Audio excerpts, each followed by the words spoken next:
Servus, Glück auf und herzlich willkommen zu einer weiteren FC Bayern Reaction. Leute, wundert euch nicht, dass ich hier so rot angestrahlt bin. Ich habe schon die PK auf hier auf dem Monitor. Gehen wir jetzt gleich rein. Ja, ich bin gespannt, was Winnie sagt. Meine Meinung habt ihr gehört in der Spielanalyse, wenn ihr es euch reingeballert habt. Jetzt bin ich gespannt, was Winnie zu erzählen hat, bevor wir da reingehen. Wie immer der Hinweis, wenn euch gefällt, was ihr hier seht, Leute, lasst einen Daumen da, schreibt einen Kommentar, abonniert den Kanal, damit unterstützt ihr einfach das, was ich hier so tue. Vielen lieben Dank dafür. Und damit gehen wir mal rein. Unterliegt zu Hause dem VfL Bochum mit 2:3. Ich begrüße die beiden Cheftrainer und bitte gleich den Gast Dieter Hecking zur Einschätzung zum Spiel. Dieter war auch heiß heute, ne? Dieter war heiß, der hat richtig 110% gecoacht an der Seitenlinie. Bitte. Ja, wenn man 3-2 in München gewinnt, ist man natürlich erstmal glückselig. Hat man auch gerade in der Kabine gemerkt, natürlich.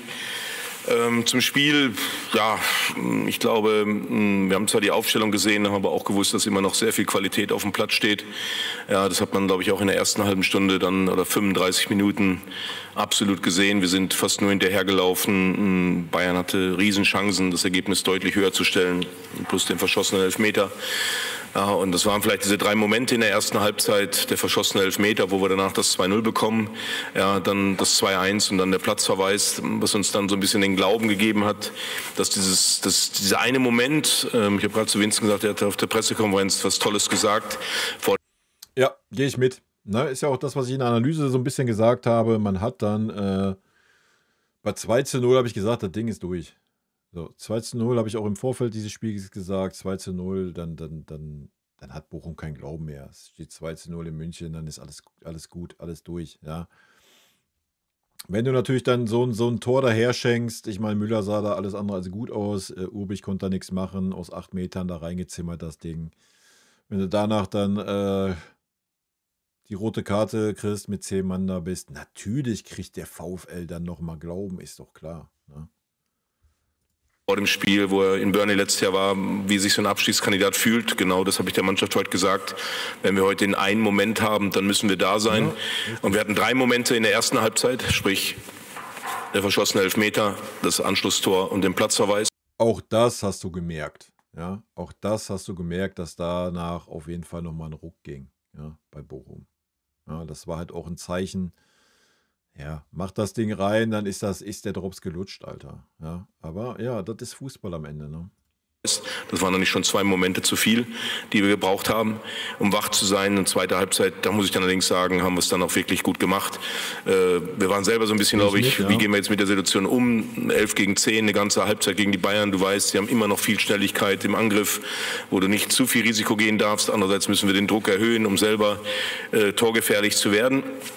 Das haben wir hinbekommen mit dem schnellen Ausgleichstor, war, glaube ich, der Glaube dann da, dass wir hier heute wirklich was mitnehmen können. Das war für mich dann der Moment, wo ich gesagt habe, ja, heute kann es gelingen. Dass wir es 3:2 machen, umso schöner. Dann haben wir natürlich auch die eine andere leidenschaftliche Abwehrszene gehabt, wo wir uns reingeworfen haben. Leidenschaftliche Abwehrszene, mag ich den Begriff. Verteidigt haben, hätten aber bei aller Freude auch, und das ist meine Kritik dann am Ende, mit meinen Nerven ein bisschen besser haushalten zu können, müsste ich meiner Mannschaft sagen, dass sie das 4. Tor hätten ruhig machen können. Wir hatten dann 2, 3 richtig gute Konterchancen. Ja. Hat Urbich aber auch gut gehalten, ne? Muss man auch mal sagen. Einer hat Erik Dyer noch gut vereitelt. Wo wir heute noch 4:2 stellen können, aber natürlich unterm Strich bin ich sehr, sehr froh und glücklich und zufrieden, dass wir hier 3:2 gewonnen haben. Das sind 3 Punkte, die wir so nicht einkalkulieren konnten, und ja, ich wünsche den Bayern. Ja. Hättet ihr mal die 3 Punkte letzte Woche gegen Hoffenheim geholt, dann sähe das noch mal ein bisschen besser aus. Natürlich jetzt fürs Rückspiel gegen Leverkusen das Glück, das vielleicht heute in der einen oder anderen Situation nicht da war. Und für den weiteren Verlauf alles Gute, Vincent. Vielen Dank, Winnie. Wie ist deine Einschätzung zum Spiel? If it's okay in English. So first of all, congratulations to my colleague Dieter and VfL Bochum for this victory. And from my side, no excuses. We lost, and we can analyze as much as we want what happened in the game. In the end, I think we have to take responsibility for everything and make sure that we build towards our next game. So far, we've always reacted really well, and I know, of course, that I know the topics of discussion And I think from our side in these moments, it's important to accept that the criticism will be there, but also focus on the reaction, because that's what we've done so far, and make sure that in the next game we build towards you know, the moments that we hope to achieve this season. Ja, gehe ich mit. Ich sehe das 1:1 wie er. Ich habe es ja in meiner Analyse auch gesagt. Natürlich war die Niederlage nicht nötig. Am Ende drauf geschissen, Alter. Ja, abhaken, Haken dran. Für mich persönlich gut machbar, weil es der VfL ist, der die 3 Punkte bekommt. Wir haben 8 Punkte, weiterhin Abstand auf Leverkusen. Die haben auch 2:0 verloren. Wir haben sogar ein Tor in der Tordifferenz gut gemacht oder weiter ausgebaut. Also, heute alles ist gut. Ey, man muss auch mal zugestehen, dass das einfach eine Mannschaft war, ja, wo man sieht, dass viele Spieler einfach nicht die Form haben, ja, um da gerade beim FC Bayern performen zu können. Dass manche Spieler kein Bundesliga-Niveau haben, ist traurig zu sehen, bei dem Gehalt, was sie bekommen. Da gehe ich mit. Ich gehe aber 1:1, stehe ich dahinter, Winnie. Ich hätte das genauso gemacht. Ja. Ihr habt meinen Taktikfuchs gesehen. Gut, ich hatte noch Harry, ja, den hätte ich auch gebracht. Die erste Halbzeit, hätte ihn dann zur Halbzeit rausgenommen. Ansonsten gehe ich 1:1 mit, Alter. Dafür hast du den Kader und ja, es ist dann umso enttäuschender, dass Spieler wie Müller, Gnabry, Sané dann solche Leistungen zeigen, wie sie heute gezeigt haben. Aber das zeigt halt einfach auch, alles ist gut, es ist vorbei. Ja, es ist einfach vorbei, diese Zeit dieser Spieler. Müller, ja, du musst bei Müller nicht darüber reden, den Vertrag zu verlängern. Das musst du bei D-Boy schon gar nicht. Und du solltest in Serge klipp und klar sagen, Junge, du bist nächstes Jahr nicht mehr Teil dieses Kaders. Ja, Punkt. Dank, Winnie. Vielleicht kurzes Handzeichen für die Frage, die erste mit der dpa und Klaus Bergmann hier. Herr Kompany, welche Auswirkungen hatte die rote Karte von Palhinha und wie haben Sie die Situation, wie beurteilen Sie Ja, welche Auswirkungen hatte sie? Haben wir doch alle gesehen, Alter. die Situation in der gegnerischen Hälfte, sein Einsteigen? Wir waren ganz deutlich natürlich nach dem Spiel, also was wir gesagt haben in die Kabine, wir werden natürlich diese Momente ansprechen, aber was für mich wichtig ist, dass es nicht überkommt als Ausreden. Auch mit 10 Mann, wir stehen 2:1 vorne und dann trotzdem müssen wir den Anspruch haben, dieses Spiel entweder zu gewinnen, aber auf jeden Fall nicht zu verlieren. Und da gehe ich mit. Vor allen Dingen muss man ja auch sagen, wir waren danach, hat man es ja auch erstmal gar nicht gemerkt, oder? Also danach hat man es ja erstmal gar nicht gemerkt, die paar Minuten, hat man gedacht, jo, alles gut, wir sind trotzdem immer noch, wir sind die Mannschaft, die den Ball hat. Zweite Halbzeit hast du es gemerkt. Bochum hat es dann teilweise sehr, sehr gut ausgespielt. Sehr, sehr gut ausgespielt, ja. So ein Goretzka ist viele, viele Meter einfach umsonst gelaufen und Bochum hat es wirklich gut ausgespielt. Hat das Spiel breit gemacht, gut gestaffelt. Da hat man richtig gesehen, dass ein Mann fehlt bei uns. Und das ist uns heute nicht gelungen.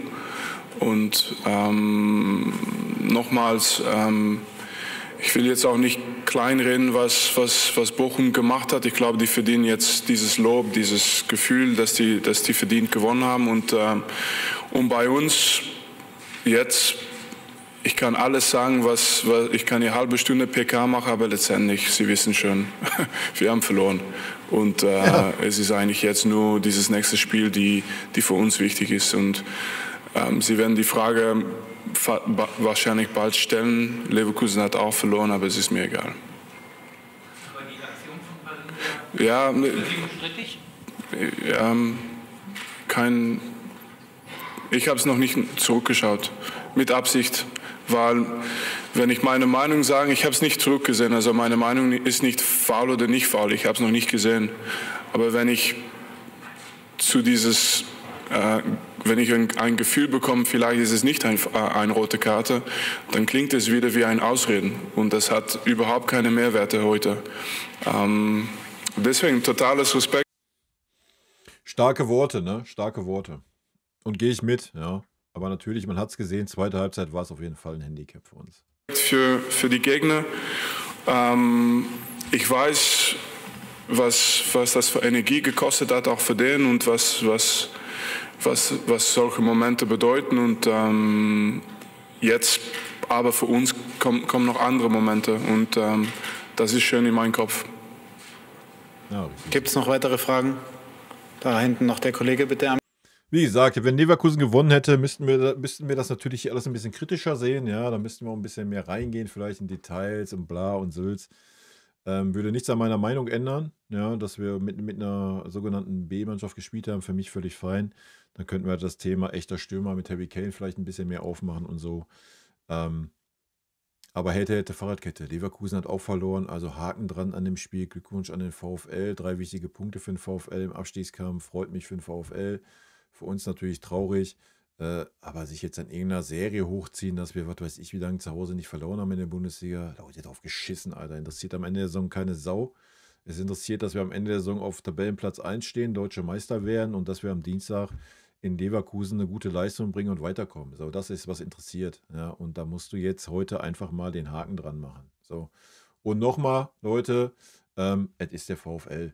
Ja, also, alles tut es vielleicht nicht ganz so weh, als wäre es, was weiß ich, wer. Ja. Einmal. Ja, Philipp Rentsch aus Bochum, eine Frage an Dieter Hecking. Vincent Kompany hat gerade gesagt, er weiß, was das bedeutet. Was bedeutet das denn emotional wie sportlich für den VfL Bochum, hier in München gewonnen zu haben? Ja, ich glaube, so oft hat der VfL hier noch nicht gewonnen. Erstmal ist was Historisches, glaube ich, das, was wir ja heute hier geschaffen haben. Was es bedeutet, ich weiß, nach dem Hoffenheim-Spiel letzte Woche waren wir alle todtraurig, weil jeder damit gerechnet hat, dass wir das Spiel gewinnen, dass wir Hoffenheim unten reinziehen. Ja, wir haben es nicht geschafft und alle haben gesagt, boah, jetzt wird es wieder schwer, jetzt kommt der Viererblock. Ja, und es ist Fußball. Das, was ich immer wieder sage, ich bin lang genug dabei, du hast in jedem Spiel hast du deine Chance und ihr redet immer vom Viererblock und jetzt wird es schwer. Ja, jedes Spiel in der Bundesliga ist schwer. Wir hätten gegen Hoffenheim auch lieber gewonnen als heute, ja, und hätten heute auch vielleicht gewinnen wollen, da hätten wir schon 3 Punkte mehr gehabt und es ist so im Fußball, du hast immer eine Chance, vor allen Dingen, wenn die Mannschaft so auftritt, wie sie auftritt und es war jetzt nicht das erste Mal, dass wir ein Spiel, was schon verloren geglaubt schien, dass wir das Spiel drehen. Gegen Leipzig ist es uns auch gelungen, gegen Leverkusen ist es uns gelungen und wir müssen es einfach jetzt auch mal gegen Mannschaft machen, wo wir sagen, das ist eigentlich unser. Ja, das darf man halt auch nicht vergessen, bevor man wieder alles so in Grund und Boden redet. Ne? Wie kann der FC Bayern gegen VfL Bochum verlieren? Ja, ihr habt es gehört jetzt, wa? Augenhöhe, deshalb ärgern mich die 3 Heimniederlagen mit 0-1 enorm, weil auch heute gibt es nur 3 Punkte, aber natürlich ist für das Gefühl, wenn wir gleich im Flieger sitzen, was Außergewöhnliches in dieser Saison geschaffen zu haben, ist da. Wir sehen St. Pauli auf Sichtweite, wir sind 2 Punkte ran, das ist das erste Mal, seitdem ich da bin, dass wir jetzt aus eigener Kraft es schaffen können, den Klassenerhalt zu schaffen. Und das ist eine Ausgangsposition, ja, die müssen wir kurz genießen und dann gibt es harte Arbeit ab Dienstag wieder und dann haben wir das nächste Spiel. Er ist auch ein sympathischer Trainer, ne? Nochmal eine Frage hier hinten rechts, Herr bitte. Markus Rensinghoff, Bochum. 2 Fragen an Dieter Hecking. Zum einen zu Timo Horn. Vergangene Woche ja, mitbeteiligt am einzigen Gegentor. Heute herausragend. Und dann die zweite Frage. Gegen Ende schien eher Tom Kraus ausgewechselt werden zu wollen. Bero ist dann runtergegangen. Was war da? Ja, zu Timo Horn, jetzt wiederhole ich mich, ist auch Fußball. Ne? Letzte Woche war die Kritik von außen sehr groß. Wir gehen da intern ganz, ganz anders mit um. Wir wissen, was wir an Timo haben, wir wissen, was wir an Patti hatten, als er gespielt hat. Und ich glaube, Timo hat heute eine ausgezeichnete Leistung gezeigt von der ganzen Körpersprache, von seiner Ausstrahlung. Und bei den Wechseln war es so, dass Matusch Rückenprobleme hatte, da ist der Muskel zugegangen. Tom wollte raus, aber ich habe ja gesagt, Tom ist Mentalität pur. Das ist 100% Dynamit, sage ich mal, auf dem Platz. Und bevor der rausgeht, da muss schon viel passieren. Und deshalb war ich mir sicher, dass er die letzten 5-6 Minuten auch noch übersteht. Ja, das ist einfach alte Schule, Alter. Das ist einfach alte Schule. Keine weiteren Fragen. Dann vielen Dank und gut nach Hause. Danke. Das ist einfach alte Schule. So mag ich das. Leute, nehmt sich so schwer, alles ist gut, nichts ist passiert. Wir gönnen den VfL, die 3 Punkte haben sie sich heute verdient. Und wir sind Dienstag wieder bei 110%, hoffe ich, und dann ist doch alles fein. Leute, nichtsdestotrotz, wenn ihr darüber diskutieren wollt, Montag 18:30 Uhr live auf Twitch, kommt gerne vorbei und habt ein schönes Restwochenende. Haut rein, bis dann, tschüssi. Vielen lieben Dank für euren Support hier auf dem Kanal und in diesem Sinne, gute Freunde kann niemand trennen.